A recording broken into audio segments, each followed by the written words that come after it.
Hello, my dear Piscean friends. This is Maxine Taylor, and I have your forecast for March.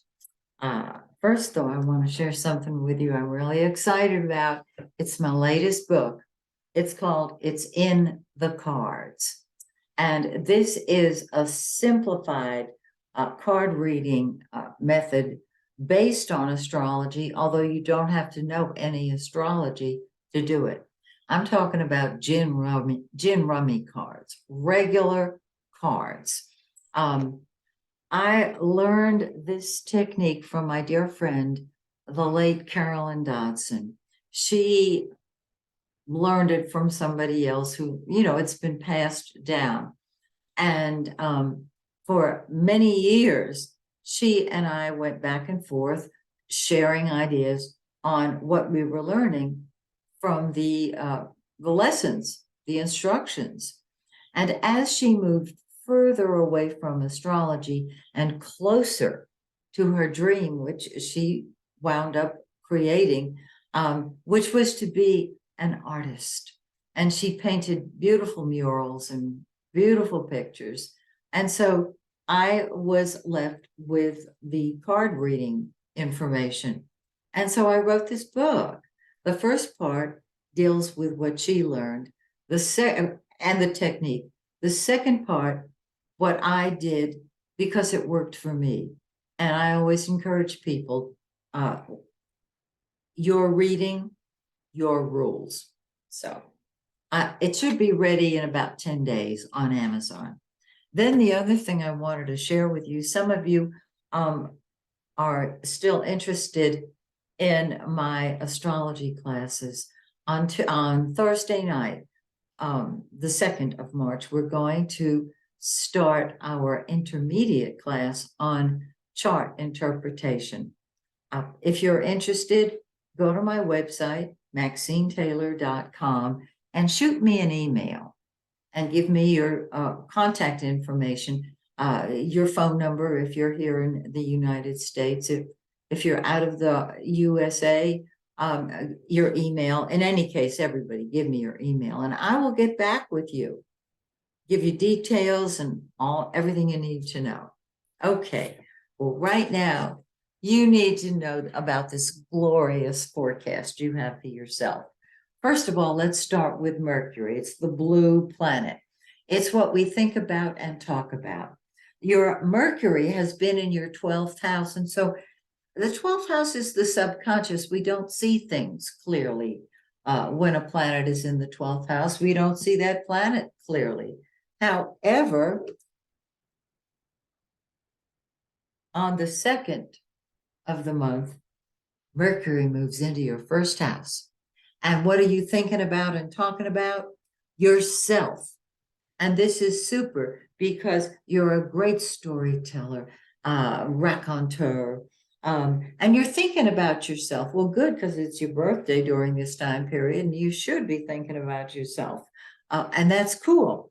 On the 19th, Mercury moves into your second house of money. And whatever you think about grows. You're thinking about money, keep thinking, because it can create more and more money for you. Now, the yellow planet is the sun. It is the giver of life. And in the first house, the center of your life is you. Well, once a year, you get that opportunity to say, it's about me. I'm saying, do it. Do it. Okay? So the center of your life is yourself. And then on the 20th, the sun moves into your second house and creates more money for you. Happy birthday. Now I don't know how much money. And no, I cannot tell you if you're going to win the lottery. But as a friend said once, you can't win the lottery if you don't play the lottery. Okay? Buy a couple of tickets. So the sun and Mercury are in your second house creating more money. Now, Venus, the planet of love and money and beauty and music, has been sitting in that second house, creating more income for you. On the 16th, it moves into your third house and you're thinking beautiful thoughts, beautiful, loving thoughts. Are you writing a book? Write about love, write about money, write about something that Venus rules. Now, Mars, the red planet. Mars is passion. Mars is war. Mars is what you'll fight with and fight for. Mars is what comes first to you. It's in your fourth house. You might be arguing with family members, or you might be simply throwing yourself into your home, maybe renovating it, beautifying it, making changes in it, but your home comes first to you and your family comes first to you. And if you're arguing with family members, they are your family members. And so you can do what you want, when you want, how you want, because it's your family. Okay? On the 25th, Mars moves into that fifth house of fun and games, and you are ready to party. The fifth house also rules children. And so the children in your family, your children, come first to you. And partying comes first to you. And I'm going to encourage you to give your children, if they're able to receive it, your passion for what you're doing, have fun with them, but most of all, have fun. Okay. Now, on the 7th of the month, we have a full moon, and that's when things come to a head. It's in 16 degrees of Virgo.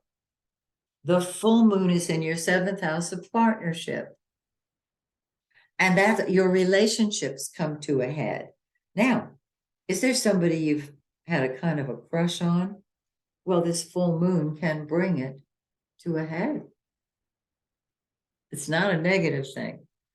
And so other people, relationships of a one-on-one nature, throw yourself into it. And then 2 weeks later, when the energy has died down, we have a new moon. And it's right on the cusp or edge of the 2nd house of money. Now, on a new moon, the energy starts up again. The new moon is on the 21st of the month in 1 degree of Aries. Find 1 degree of Aries in your birth chart and combine it with this new moon. And you will have the total picture. Money, money, money. It looks great. So, happy birthday and blessings on you, my dear Piscean friends. And I hope you'll join me next month when once again we take a look at your next forecast, monthly forecast. So, till we meet again, may the stars shine brightly on you and yours. Bye for now.